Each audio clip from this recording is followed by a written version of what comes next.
ಎಲ್ಲರಿಗೂ ನಮಸ್ಕಾರ. Sky edge YouTube ಚಾನಲ್ಗೆ ನಿಮ್ಮೆಲ್ಲರಿಗೂ ಸ್ವಾಗತ. ದಿನದ ಪ್ರಚಲಿತ ಘಟನೆಗಳಿಗೋಸ್ಕರ ಈ ಚಾನಲ್ನ ಲೈಕ್ ಮಾಡಿ, ಶೇರ್ ಮಾಡಿ, ಕಮೆಂಟ್ ಮಾಡಿ. ಕನ್ನಡಿಗ KL ರಾಹುಲ್ ನಾಯಕತ್ವದ ಭಾರತ ತಂಡವು ದಕ್ಷಿಣ ಆಫ್ರಿಕಾ ಎದುರಿನ ಏಕದಿನ ಪಂದ್ಯದಲ್ಲಿ ಜಯಗಳಿಸಿದೆ. ಸತತ 20 ಏಕದಿನ ಪಂದ್ಯಗಳಲ್ಲಿ ಟಾಸ್ ಸೋತಿದ್ದ ಭಾರತ ತಂಡ ವಿಶಾಖಪಟ್ಟಣಂನಲ್ಲಿ ಕೊನೆಗೂ ಟಾಸ್ ಗೆದ್ದಿದೆ.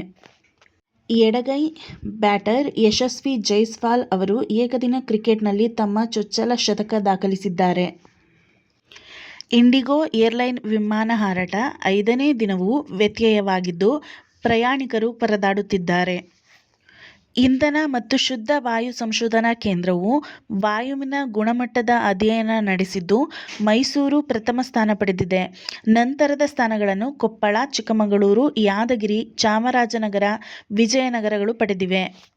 ದೇಶದಲ್ಲಿಯೇ ಅತಿ ಹೆಚ್ಚು ಮಾಲಿನ್ಯ ಹೊಂದಿರುವ 10 ನಗರಗಳ ಪಟ್ಟಿಯಲ್ಲಿ ದೆಹಲಿ 4ನೇ ಸ್ಥಾನ ಹೊಂದಿದೆ. ರಾಜಸ್ಥಾನ ಮೊದಲ ಸ್ಥಾನದಲ್ಲಿದೆ.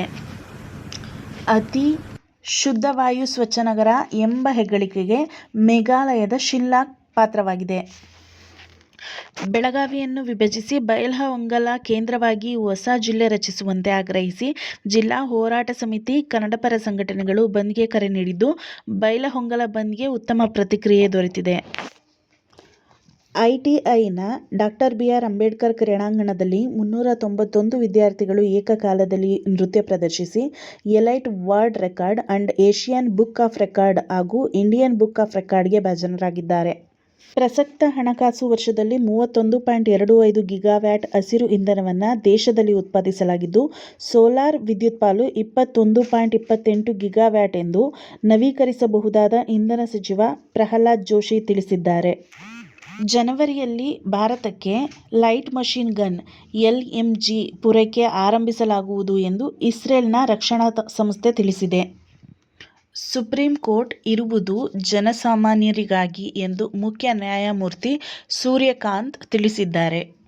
ಸಂವಿಧಾನದ ಪೀಠಿಕೆಯಲ್ಲಿ ಜಾತ್ಯತೀತ, ಸಮಾಜವಾದ ಪದಗಳ ಅಗತ್ಯವಿಲ್ಲ.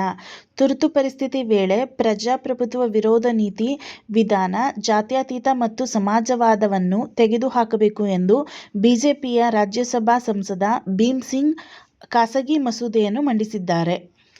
ಗುವಾಹಟಿ ಮಾಸ್ಟರ್ ಸೂಪರ್ 10 ಬ್ಯಾಡ್ಮಿಂಟನ್ ಟೂರ್ನಿಯಲ್ಲಿ ಮಿಥುನ್ ಮಂಜುನಾಥ್ ಮತ್ತು ಸಂಸ್ಕಾರ್ ಸಾರಸ್ವತ್ ಆಡಲಿದ್ದು, ಯಾರು ಗೆದ್ದರೂ ಪ್ರಶಸ್ತಿ ಭಾರತದ ಪಾಲಾಗಲಿದೆ.